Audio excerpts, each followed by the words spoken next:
अहंकार मनुष्य को हमेशा विनाश की ओर ले जाता है। अहंकार जिंदगी का वो रंग होता है और वो रण होता है जो हमेशा अपनी विनाश की प्रतिक्रिया को जन्म देती है। अहंकार में व्यक्ति खुद को अपने आप को पहचानना भूल जाता है। अहंकार जिंदगी अस्तित्व मिटा देता है, चाहे वो बल का अहंकार हो, रूप का हो, सौंदर्य का हो, धन का हो, जमीन का हो या ज्ञान का हो या फिर बलवान या बुद्धि का हो। व्यक्ति की सोच में अहंकार शब्द अगर जन्म ले लेता है तो आज नहीं कल उसका विनाश तय है। जीवन में हर एक क्षण आता है, हर एक क्षण में ऐसा आता है कि जो आप श्रेष्ठ नहीं हो सकते, लेकिन अहंकार बस आप श्रेष्ठ उसे समझ बैठते हैं। मैं आज उससे ज़्यादा बलवान हूँ, मेरे पास उससे ज़्यादा पैसा है, मेरे पास उससे बड़ा घर है, मेरे पास उससे बड़ा ज़मीन है, मेरे पास उससे ज़्यादा पैसा है, मेरे पास उससे ज़्यादा दिमाग है और मेरे पास दुनिया का सबसे बड़ा शक्तिमान हूँ, शक्ति हूँ मेरे पास। तो ये सोच अहंकार की ओर दिशा देती है। आप कितना भी क्यों न प्रतिक्रिया अहंकार में दे सकें, लेकिन ये सूरज की भांति है कि ढलते वक्त जितना ही सुंदर दिखता है उतना ही सफल और महत्वपूर्ण दिखता है। लेकिन अहंकार वश व्यक्ति अपने आप को ये भूल जाता है कि मैं इस दुनिया से एक दिन जाना है, कोई भी स्थिर नहीं है, मैं स्वयं ही स्थिर नहीं हूँ, ये शरीर भी मेरा स्थिर नहीं है, ये पैसा भी मेरे पास स्थिर नहीं रहेगा, ये जगह ज़मीन भी मेरे पास स्थिर नहीं रहेगा, मेरे ये 2 औलाद हैं, 4 औलाद हैं, ये मेरे हर समय स्थिर नहीं रहेंगे, मेरे साथ नहीं जाएंगे और मेरे हर समय मेरे काम नहीं आएंगे। तो किस बात की अहंकार है, किस बात की घमंड? क्योंकि उसने अपने आप को ये समझ लिया कि मैं ही भगवान हूँ। जिंदगी में अहंकार शब्द बहुत ही प्रबल और बहुत ही विनाशकारी होता है। इससे हर एक उम्मीद, हर एक बना बुनाया घर जैसे महान कर्म विनाश की ओर चला जाता है। क्योंकि अहंकार में आप खुद नहीं पहचान पाओगे कि मैं क्या हूँ, कैसा हूँ, मैं किसके लिए क्या सोचता हूँ, मेरे ऊपर कोई समाज है, मेरे ऊपर परिवार है, मेरे ऊपर जिम्मेदारी है, मैं जिंदगी में क्या हासिल कर सकता हूँ। लेकिन ये कदापि नहीं, क्योंकि अहंकार ने आपके दिमाग में, मन मस्तिष्क में पकड़ के रखा है आपको। अहंकार सब कि आप दुनिया के सर्वश्रेष्ठ हैं, आप योद्धा हैं, आप धनवान हैं, आप जमींदार हैं, आप दौलतमंद हैं, आपके पास इतना बड़ा घर है, आप ये कर सकते हो, आपके सामने कोई नहीं टिक सकता। तो व्यक्तिगत ये निगेटिव सोच से ही अहंकार की प्रतिमा और बढ़ती है और बार बार उसे विनाश की ओर जाने के लिए अग्रसर करती।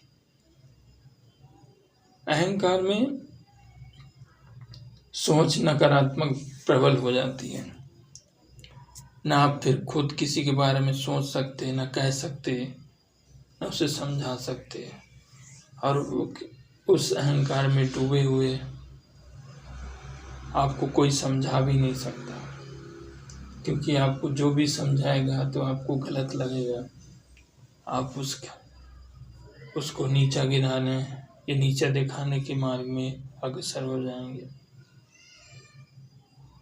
कुछ ईसा पूर्व पहले दुर्योधन का यही अहंकार था कि मेरे पास इतने सेना, इतने महारथी हैं, कर्ण जैसे मित्र हैं, बलशाली हैं, कृपाचार्य हैं, गुरु द्रोणाचार्य है, महान योद्धा भीष्म पितामह है। तो कुछ समय पहले यही अहंकार दुर्योधन के हुआ था। मेरे 100 भाई हैं, मैं पांडवों को वैसे ही मसल दूंगा, ऐसे ही हरा दूंगा, एक फूटी कौड़ी नहीं दूंगा। तो दुर्योधन ने खुद अपने विनाश को निमंत्रण दिया था। किस वजह से? अहंकार की वजह से। अहंकार कभी भी आपको सुकून नहीं देगी, कभी भी आपको सद्मार्ग नहीं देगी। अहंकार कभी तुमको सत्संग प्रदान नहीं करेगी। अहंकार कभी भी तुम्हारे हित की बात नहीं करेगी। अहंकार हमेशा विनाश की ओर ले जाने के लिए रणनीति बनाएगी। लेकिन उस अहंकार में आपके बंधु, परिवार, मित्र, गुरुजन, भाई बहन, माता पिता सब आपसे छूट जाएंगे। विनाश की ओर आप लेके जा रहे हैं। अहंकार से दुनिया के आज तक किसी का भी भला नहीं हुआ है, क्योंकि दुनिया हमेशा अच्छे लोगों को ही पूजती है।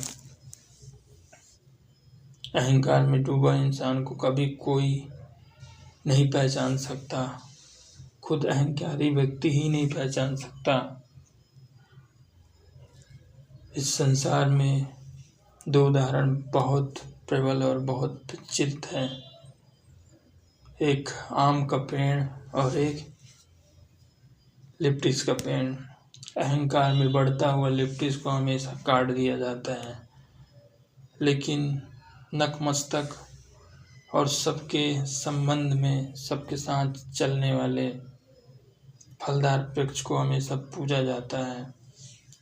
उसे मार, डंडा, पत्थर सब मिलता है, पड़ता है, लेकिन वो सहन करता रहता है और हमेशा वो फल देता है। लेकिन कुछ भी हो, उसको लोग पूछते हैं। लेकिन अहंकार में व्यक्ति जो पड़ा, वो अपने आप को खुद भूल जाता है कि मैं क्या हूँ, मैं क्या कर रहा हूँ। खुद ना माँ का बात सुनेगा, ना पिता का बात सुनेगा, ना अपने गुरुजन का बात सुनेगा, ना भाई, ना मित्र, वो किसी का भी बात नहीं सुनता है, क्योंकि अहंकार ही जड़ की उत्पत्ति दिमाग से होती है। मैं उससे इतना बलवान हूँ, मेरे से कोई नहीं है, ये व्यक्तिगत अहंकार की भावना है। मैं उसके पास नहीं झुकूंगा, चाहे दुनिया क्यों न इधर उधर हो जाए। मेरे पास ये सब है, मैं क्यों झुकूं, वो मेरे पास आके झुके। अहंकार में झूठी तसल्ली बहुत प्रसन्न करती है। शत्रु का अगर विनाश ना हो और कोई शत्रु का झूठ बोल दे, तो अहंकार में डूबा हुआ व्यक्ति उसको प्रसन्नता और बहुत खुशी महसूस होती है, जिससे लगता है कि मैं सब कुछ जीत चुका हूँ। लेकिन ऐसा कदापि नहीं होता। जीतने के लिए सबसे पहले हमारा मस्तिष्क होता है, अहंकार होता है, उसको अपने सर से निकालना होगा, क्योंकि अहंकार में आया हुआ कोई भी चीज़ कभी वो सफल नहीं होता। हमेशा कई चीज़ों को डुबो देती है, जिससे जिंदगी में विनाश ही विनाश तय होता है। समय के हर पन्नों में अहंकार कभी भी नहीं टिका है। वो चाहे साक्षात रावण ही क्यों ना हो, ये फिर दुर्योधन क्यों ना हो, ये फिर कंस जैसे पापी क्यों ना हो, कभी भी अहंकार में कोई भी आज तक नहीं टिक पाया है। क्योंकि उनको ये शायद भूल जाते हैं कि हमसे भी बड़ा, हमसे भी बलवान, हमसे भी बुद्धिमान, हमसे भी सृष्टिकारक हमारा, हमसे भी पालनहार, जग करता जग भरता स्वयं ऊपर है। वो चीज़ भूल जाते हैं, लेकिन अहंकार में वो सब जब टूट जाते हैं, बिखर जाते हैं, अस्त का समय होता है, तब उन्हें ज्ञात होता है कि हमसे बहुत बड़ी गलती हो गई, हम ये नहीं करना था, वो नहीं करना था। लेकिन समय और संसर्ग न होने के कारण अहंकार हमेशा उत्पन्न होती है और जो विनाश की ओर हमेशा उसको अग्रसर करते रहती है।